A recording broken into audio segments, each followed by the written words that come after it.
حسین کی بہنوں نے مل کے پالا ہے. یہ تھی جناب مشن بات صاحب. آپ میں نہایت ادب سے گزارش ہے جناب مولانا سید غلام شبیر شیرازی صاحب سے کہیں اور بارگاہ انعامت میں اپنا نذرانہ کی عزت پیش کریں. بآواز بلند نعرہ تکبیر، نعرہ رسالت، نعرہ حیدری پر محمد و اہل بیت محمد بلند تر پرخلوص صلوات. جناب سید غلام شبیر شیرازی.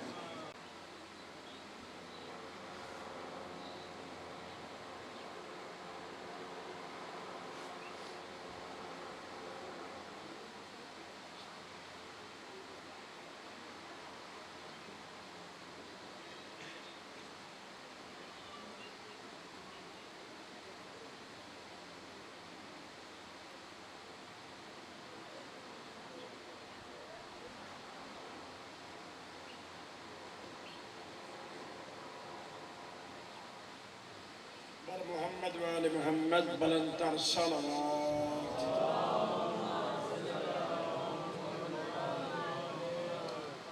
ایک دفعہ پھر مل کے بلند آواز سے صلوات.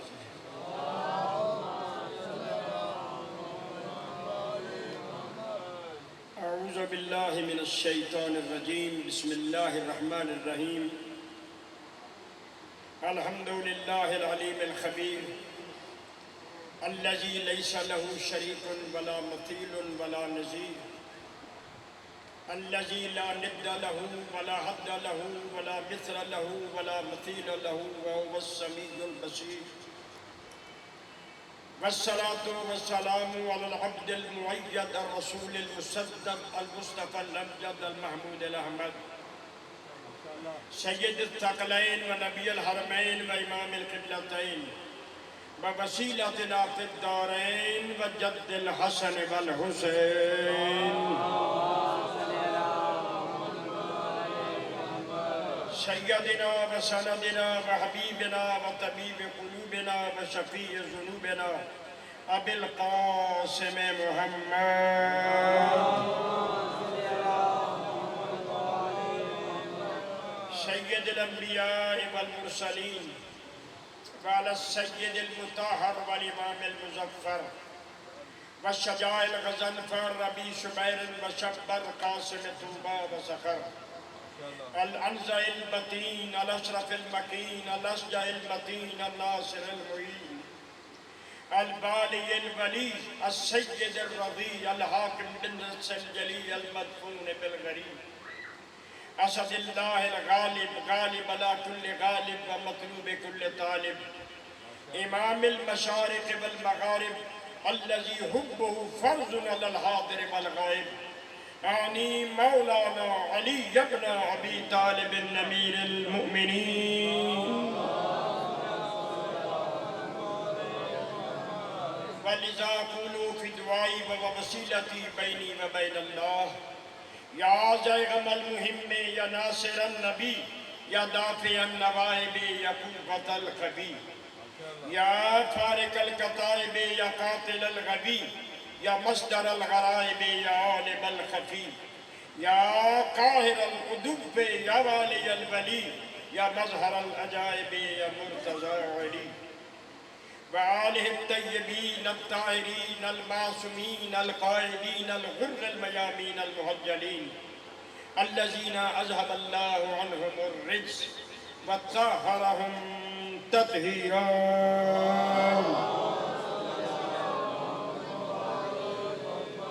ولعنۃ اللہ علی اعدائہم ملعونین من یوم عداوتہم الی یوم الدین. رب اشرح لي صدري ويسر لي امري واحلل عقدة من لساني يفقهوا قولي. اما بعد فقد قال الله سبحانه وتعالى في كتاب العلا وفي كتاب الهدى. بسم الله الرحمن الرحيم. يا ايتها النفس المطمئنة ترجعي الى ربك راضية مرضية فادخلي في عبادي وادخلي جنتي. صلوات.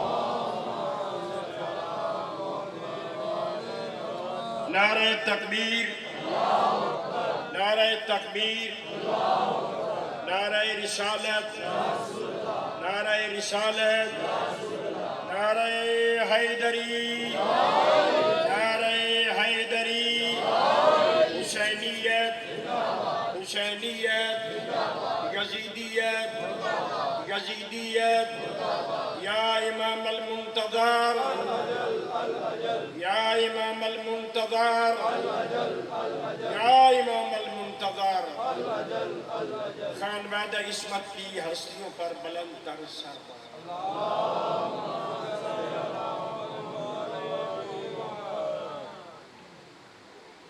محرم الحرام معصومین کی پردرد شہادت کے ایام کی آمد ہے، اور آج کی مجلس استقبال محرم کے لیے منعقد کی گئی۔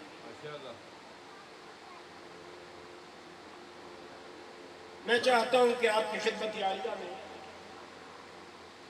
اگر آپ توجہ فرمائیں تو یہ عرض کروں کہ حسین بادشاہ نے مدینہ چھوڑا ہے۔ مختصر سے واقعات ہم مدارس میں سنتے رہتے ہیں، لیکن اصل مقصد مدینہ چھوڑ کر مکہ اور مکہ سے کربلا جانا، اس کی تفصیلات کا علم بڑے بڑے پڑھے لکھوں کو بھی علم نہیں ہے۔ خدا بندے کریم کریم رحمت کرے عزیز حضرت عباس کے والد مرحوم چودھری یوسف صاحب کو، بڑے نیک صالح آدمی تھے، اور ان کی والدہ کو اللہ سجدہ کی کائنات میں جوار میں جگہ عطا فرمائے۔ یقیناً ان کی روحیں بھی آج موجود ہوں گی، کیونکہ روایات بتاتی ہیں کہ مرنے والوں کی روحیں بالخصوص صاحبان ایمان کی روحیں اپنے گھروں پہ آتی ہیں ان ایام میں، اور دیکھتے ہیں کہ ہمارے وارث ہمارے مرنے کے بعد آستانہ آل محمد پہ کس انداز میں جھکتے ہیں، اور اس جھکنے میں ہمیں بھی یاد کرتے ہیں یا نہیں۔ اس لیے میں نے کہا کہ یقیناً ان کی روحیں موجود ہوں گی، اور آج اس روایتی انداز سے ہٹ کر میں آپ کے بالخصوص نوجوان جو میرے سامنے تشریف فرما ہے، بزرگ تو شاید مجھ سے بہتر جانتے ہیں، کہ یہ بتایا جائے کہ زہرا کے لال نے مدینہ کیوں چھوڑا، اور کربلا جیسے جنگل کو آباد کرنے کی تدبیر کیوں ختم۔ یہ ایک تاریخ کا فرق ہے جو آپ کی خدمت میں بڑے مختصر انداز میں میں پیش کرنا چاہتا ہوں، کیونکہ وقت بہت تھوڑا ہے۔ مجھے بتایا گیا کہ آپ پونے گھنٹے میں اپنی گفتگو کو ختم کریں، اگرچہ بات بڑی لمبی ہے، لیکن میں بڑے اختصار کے ساتھ آپ کی خدمت میں عرض کروں گا، لیکن چاہوں گا کہ گرمی کا خیال ہٹا کے پوری توجہ کے ساتھ، اس لیے کہ آج ہماری اس محرم الحرام کے سلسلہ میں بارگاہ حسینیت میں پہلی حاضری ہے، اور پیغمبر خدا کی حدیث بھی ہے۔ یہ نہ دیکھو کہ مجلس کہاں پہ ہو رہی ہے، گھر پہ ہو رہی ہے، بارگاہ میں ہو رہی ہے، بازار میں ہو رہی ہے، کسی چوک پہ ہو رہی ہے، یہ دیکھو کہ وہاں پر ذکر کس کا ہے۔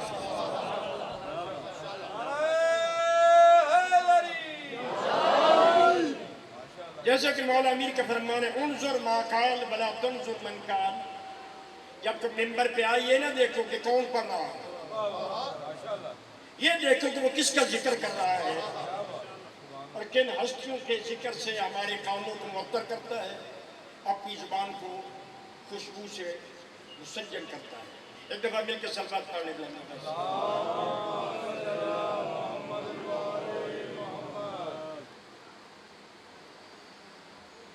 حدیث پیغمبر پاک نبی فرماتے ہیں ما من مقام یذکر فیہ فضائل اہل بیتی الا وتنزل الملائکۃ من السماء۔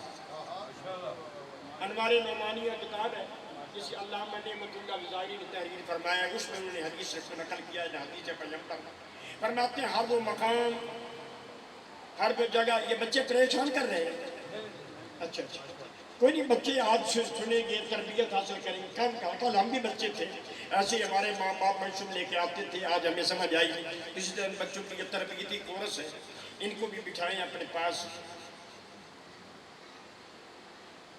درود بر محمد و اہل بیت محمد، اللہم صلی علی محمد۔ ما من مقام یذکر فیہ فضائل اہل بیتی الا وتنزل من السماء، تنزل الملائکۃ من السماء